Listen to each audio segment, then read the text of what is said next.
Assalamualaikum warahmatullahi wabarakatuh. Waalaikumsalam warahmatullahi wabarakatuh. Perkenalkan, nama saya Hilariani. Saya perwakilan dari kelompok 3. Saya di sini akan mempresentasikan struktur transportasi pasar. Saya mengobservasi dari transportasi kelas atas sampai kelas bawah. Tujuan kegiatan untuk mengetahui keadaan transportasi. Kedua, untuk mengetahui struktur transportasi. Pertanyaan saya dalam wawancara: 1. Modal yang digunakan, 2. Pendapatan sehari, 3. Kendala dalam bekerja, 4. Harapan para pekerja, dan 5. Cara kerja. Hasil penelitian saya: pertama, dari kendaraan truk. Modal awal yang digunakan adalah 80 juta, pendapatan 150.000 per hari. Kendala, pendapatan berkurang. Harapan, pengen bisa nambah kendaraan lagi. Cara kerja mengemudi. Kedua, delman. Modal delman yaitu 3.500.000 rupiah. Pendapatan 40.000 per hari. Kendala ban bocor. Harapan pemerintah harus lebih bagi memperhatikan transportasi kecil. Yang ketiga yaitu beca. Modal 500.000 rupiah. Pendapatan 30.000 per hari. Kendala ban bocor, capek dan sepi penumpang. Harapan pengen makan menikmati kebutuhan hidup. Yang keempat, ojek. Modal awal yaitu 12 juta rupiah. Pendapatan 50.000 per hari. Kendala ban bocor, BBM naik, dan banyak persaingan antar ojek. Harapan pemerintah harus lebih lagi memperhatikan transportasi kecil. Tosa. Modal awal yaitu 14.400.000 rupiah. Pendapatan 80.000 rupiah per hari. Kendala sepeda motor banyak sehingga mengakibatkan macet. Harapan pemerintah harus lebih lagi memperhatikan transportasi kecil yang ada di Indonesia ini. Dan keenam yaitu bus. Modal awal pendapatan 300.000 per hari. Pendapatan motor.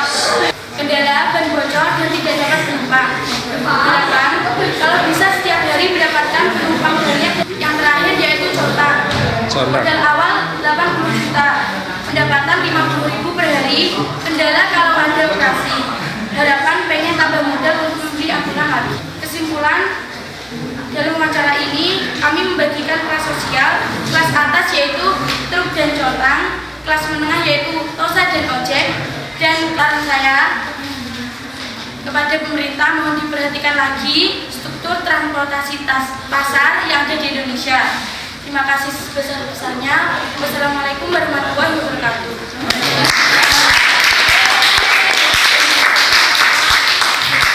Pak Kosrin harus cerita banyak dalam transportasi karena tadi masalahnya ban bocor terus apa? Saya Pak, apakah di pasar itu banyak pakunya? Terus yang kedua, transportasi ini menjadi magnet penarik suatu pasar. Jika transportasinya bagus, maka banyak yang datang. Kalau semrawut, tidak mau datang. Mohon cerita Pak tentang ini. Masalah tadi dikatakan Mas Yudi ya, pasar itu ada banyak pakunya, itu tidak. Jalan yang kurang bagus, akhirnya ada 1-2 kali ada yang seperti itu mengendalikan. Saya pun kadang-kala dari apa itu, dari kantor turun ke bawah terus langsung jembot ya. itu namanya relatif kadang-kala Pak. Berarti benar Pak ya itu. Oh. Biarpun pasar kita nyaman masalah berdagang dan nyaman untuk perjalanan kita.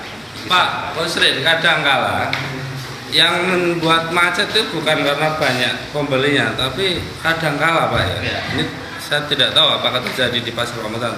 Kadang-kala karena transportasi itu masuk pasar semua Pak. Itu terjadi enggak Pak di pasar Pamentang? Ya terjadi Pak. Terjadinya gini Pak. Ya kalau musim hari raya seperti bulan kemarin itu terjadi. Karena kan apa? Semua kendaraan beroda 2 itu masuk. Jadi akhirnya macet. Padahal kalau aturan sepenuhnya kita itu sebetulnya kita memacu tidak boleh. Tidak boleh. Tidak boleh. Namun kita berupaya masih pasar masih seperti ini saja. Nah, kita kan nanti kalau tidak diperbolehkan kita harus mempunyai lahan untuk orang-orang itu. Tapi ke arah sana menata itu ada ya? Ada. Oke. Ada. Ada pertanyaan Pak? Ya. Dalam transportasi pasar kan ada delman Pak. Sebagian besar itu delman menggunakan untuk menempatkan untuk kotoran kudanya. Ya. Dan sebagian besar tidak memakai itu. Nah, dalam wawancara ini saya melihat ada yang tidak memakai dan membuang kotorannya itu di pasar. Itu gimana mengatasinya? Memang kalau masalah kendala dukan itu memangnya masalah kerusuhannya teleke ya. Siapa bagi saya teleke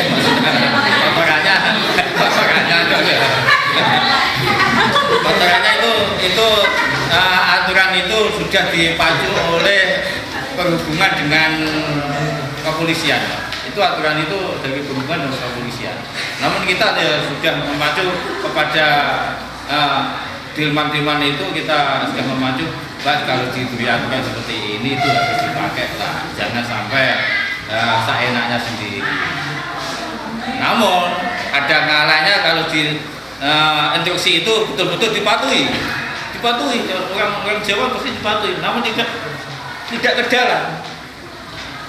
Nah ini Tidak ke dalam maksudnya?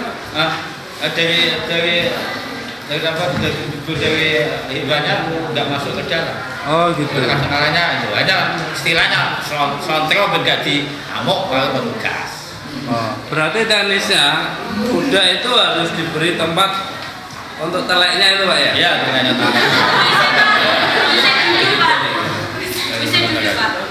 Pak, kalau misalnya diusulkan ada petugas khusus gimana? boleh satu Itu untuk apa itu mencari telek?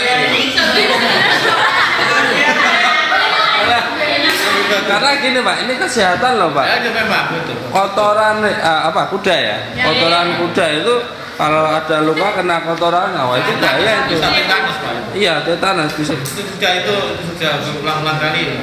Namun kalau di pasar Pamutan hanya masih ada 6 kemungkinan. Tapi lagi-lagi delman ini adalah transportasi tradisional. Kita tetap menjaga Pak ya. Betul. Karena itu ramah lingkungan. Ya. Cuma teleknya enggak ramah lingkungan. Oke. Tadi Mbaknya kelompok 3 menyampaikan bahwa klasifikasi transportasi ada 3, atas, tengah, dan bawah. Yang atas tadi bus sama condang, kelas tengah Tosa dan ojek, kelas 3 becak dan delman. Dan Pak, pengklasifikasian ini benar enggak? Cukup bagus Pak. Cukup bagus 100 untuk kelompok 3.